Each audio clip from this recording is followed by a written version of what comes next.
Hello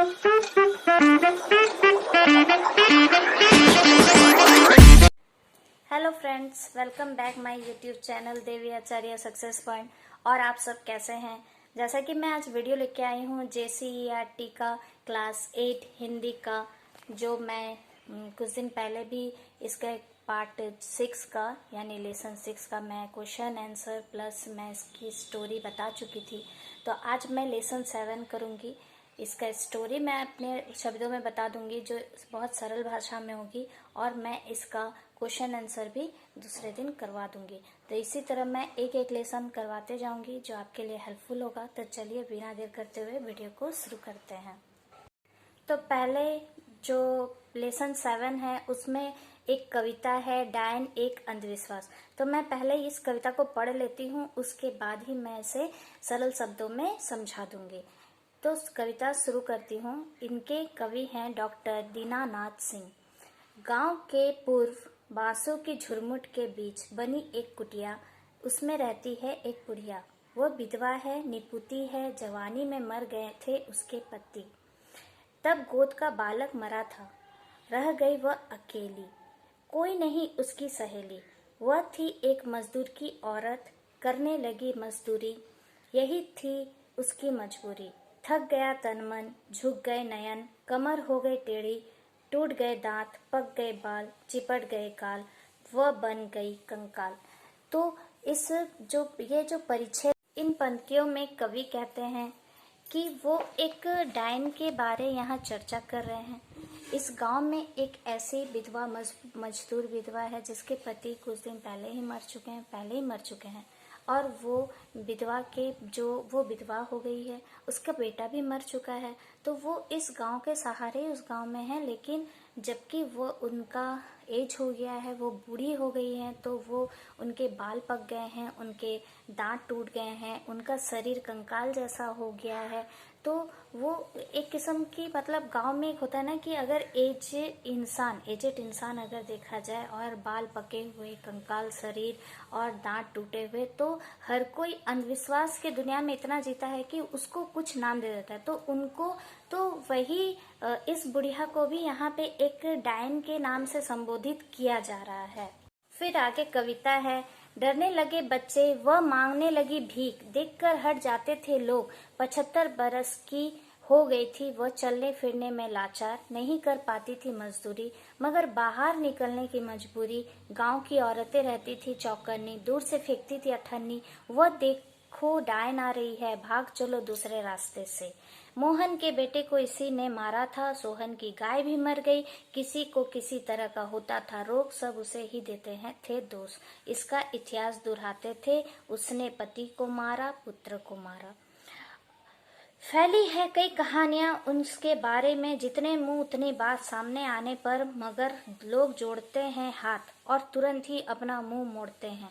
आदर नहीं डर से ऐसा करते हैं।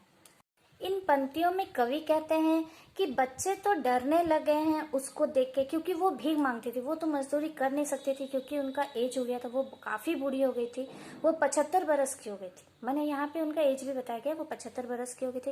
वो चलने फिरने में भी लाचार हो गई थी, और जबकि वो मजदूरी नहीं कर पाती थी, इसलिए वो मजबूरन वो घरों घरों में भीख मांगती थी। तो गाँव की औरतें भी चौकन्नी रहती थी, मतलब उस पर बहुत ज्यादा ध्यान दिया जाता था। जब भी वो देखती कि वो बूढ़ी औरत आ रही है तो वो क्या करती थी, चवन्नी अठन्नी करके फेंक देती थी बाहर में ही, उसको डायन समझ के बाहर से ही उसको विदा कर दिया जाता था। मोहन के बेटे को इसने मारा। इसमें भी गांव के वाले दोष देते हैं कि अगर कोई उस गांव में मरता था, जैसे कि यहाँ नाम से संबोधित किया गया है कि मोहन के बेटा अगर मर जाता है या सोहन की गाय मर जाती है, तो भी दोष उस बूढ़ी को ही दिया जाता था कि वो ही मार दी है। किसी ना किसी तरह का घर में अगर कोई बीमार हो जाते थे, या कोई घर में बीमार हो गया, किसी का कुछ मतलब अपशगुन हो गया, तो उस बूढ़ी डायन को यानी बूढ़ी को ही दोष दिया जाता था, उसे डायन माना जाता था, उसे भूत प्रेत का संबोधन किया जाता था। लोग इतना ही नहीं, वे उन्हें इस अपशब्द भी कहने से दूर नहीं हटते थे। वो ये भी कहते थे कि उनके पति की मृत्यु भी उन्हीं के कारण हुई और उन्होंने ही अपने बच्चे को भी मारा है। तो इस तरह से उसको हमेशा संबोधित किया जाता था। बच्चे लोग उनसे काफी डरने भी लगे थे। इस कारण जब भी वे पास आते तो उसको डर के मारे उसको हाथ भी जोड़ते, उनके सामने हाथ भी जोड़ते और फिर मुंह फेर के चले भी जाते थे। तो इस तरह से उस बूढ़ी लाचार औरत के ऊपर अत्याचार हो रहा था उस गांव में। अब जो है मैं आगे फिर से कविता पढ़ूंगी। वह सब कुछ समझती है पर कर ही क्या सकती है। वो समझती तो हर कुछ कर रही थी, लेकिन वो बेचारी कुछ कर नहीं पा रही थी। जिस गांव में उसने इतना समय गुजारा, नहीं किया दूसरा विवाह, तो वो उस गांव में इतने वर्षों से रही पर वो दूसरा विवाह नहीं की, क्योंकि वो समझती थी कि उसके गांव वाले ही उसे साथ देंगे, उसे समझेंगे, उसकी मदद करेंगे। पर ऐसा नहीं था। नहीं गई नैहर, ससुराल में ही वह जम गई, पर उसे मिला क्या? तो वो अपने मायके तक नहीं गई। जब उसके पति डेथ किए तो वो अपने मायके तक नहीं गई, वो अपने ससुराल में ही रही। पर उसको उस गांव से मिला ही क्या? कैसे हैं गांव के लोग, पढ़े लिखे लोग, ज्ञानी विज्ञानी, पर है कितने अज्ञानी। तो इस पंक्ति में कवि कहते हैं कि गांव के लोग जितने भी पढ़े लिखे थे, ठीक है, पढ़े लिखे थे, ज्ञानी थे, विज्ञान यानी साइंस के बारे में उन्हें नॉलेज था, पता था, वो अज्ञानी नहीं थे। फिर भी वो इतने ज्ञानी होने के बाद भी वो ये सब क्या थे? एक अज्ञानी ही व्यक्ति थे। सभी करते हैं विश्वास भूत प्रेत और डायन में, आए दिन मारी जाती है औरतें डायन के नाम पर। तो क्या बोल रहा है कि अभी भी जो मतलब है कि दुनिया में सब भूत प्रेत डायन मानते हैं, अंधविश्वास फैला हुआ है।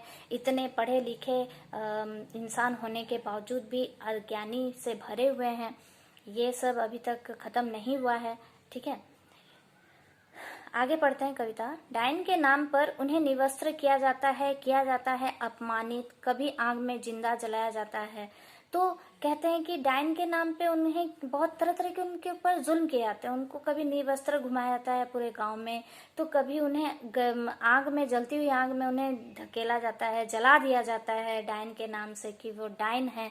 तो इस तरह से कवि अपना यहाँ दुख प्रकाश कर रहे हैं। वो बता रहे हैं कि कभी अगर एज हो जाए और इंसान अगर मतलब कंकाल जैसे दिखने लगे, बाल पक जाए, दांत टूट जाए, तो क्या वो डायन ही या भूत ही हो सकते हैं, इसके अलावा कुछ नहीं।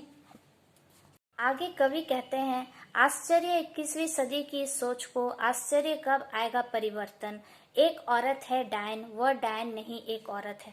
तो कवि इन पंक्तियों में बोल रहे हैं कि 21वीं सदी में भी जो हम लोग क्या परिवर्तन आएगा। अभी भी हम लोग 21वीं सदी में हैं, तो अभी भी इसमें क्या परिवर्तन आया। इतने लोग पढ़े लिखे होने के बाद भी वो डायन भूत प्रेत ये सब कर रहे हैं, इन सब में मान रहे हैं इन सबको, ठीक है। तो वो एक डायन नहीं है, वो एक औरत है, वो एक सिर्फ औरत है, वो किसी की माँ है, किसी की बहन है, ठीक है। जब आएंगे ऐसे विचार तभी धुलेगा समाज का कलंक। कानून की किसी किताब में डायन का अस्तित्व नहीं, चिकित्सा शास्त्र में इसका उल्लेख नहीं। अंधविश्वासों ने बना रखा है इसे समाज में। इस शब्द को बहिष्कृत कर देना है, अपनी सोच को परिष्कृत कर देना है, उस बूढ़ी को सम्मान देना है। तो यहाँ कवि बोल रहे हैं कि अभी भी कोई कानून या कोई चिकित्सा शास्त्र में ये अभी भी उल्लेख नहीं किया गया है कि डायन का अस्तित्व है, ठीक है। तो ये इन बातों को जो मनगढ़ी बातें जो आदमी या गांव वाले जो खुद से बनाते हैं, तो उन्हें ये मना कर रहे हैं। कवि बोल रहे हैं कि ऐसा ना करें, वो अंधविश्वास से दूर रहें और अपने शब्दों को, अपने गंदे शब्दों को भी बहिष्कृत करें, उन्हें छोड़ें। तभी तो एक अच्छा समाज बन सकता है और जितने भी वृद्ध बूढ़े बूढ़ियां हैं उन्हें सम्मान मिल सकता है। ज्यादातर क्या होता है कि ज्यादा एज के बूढ़े इंसान को वैसा नहीं सोचा जाता है। ज्यादातर एज में बूढ़ी इंसान को ही डायन भूत प्रेत का दर्जा दे दिया जाता है। तो ऐसा कवि कहते हैं कि ऐसा बिल्कुल ना करें, क्योंकि हर किसी का दिन आता है, हर कोई एक एज में नहीं रहता है, सबकी एज बढ़ती है, बढ़ भी रही है। कभी ना कभी उस दौर पे हम लोग भी आएंगे।